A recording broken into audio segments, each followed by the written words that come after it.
Is that technically possible? Probably not.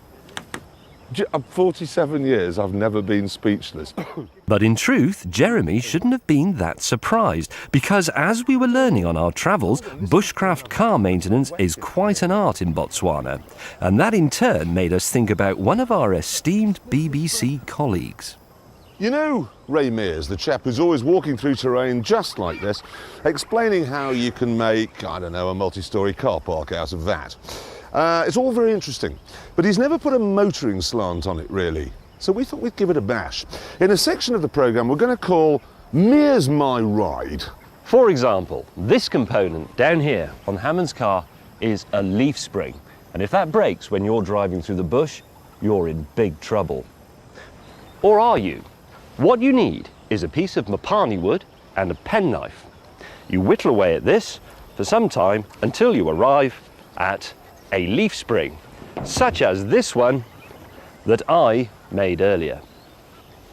For example, you could be travelling through the jungle in a low-slung car such as, say, the Lancia Beta, and you come to terrain where the bumps are too big. You're going to ground out. You're in big trouble. Or are you?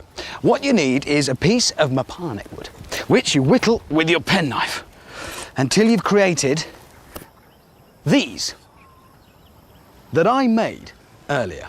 Simply pop them on top of your suspension spring and you're saved. For example.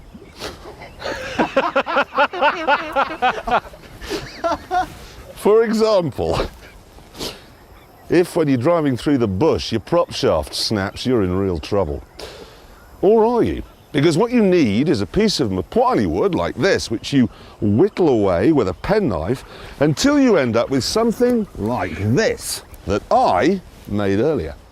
I've even mounted it to a universal joint. Now you simply pop this into the fire to harden it and you're going to be okay. The only problem is, chaps, Mopane wood is an elephant's absolute favourite food. That is a disadvantage, potentially. So you could come back from like a walk, say, Yeah. and he's eaten your car. Well, a lot of elephants looking guilty because they've nibbled your car. Yes. Have you eaten my car? Nope. Well, what's that in your neck? Oh, the prop shaft. Swallow it quickly. No, I haven't eaten.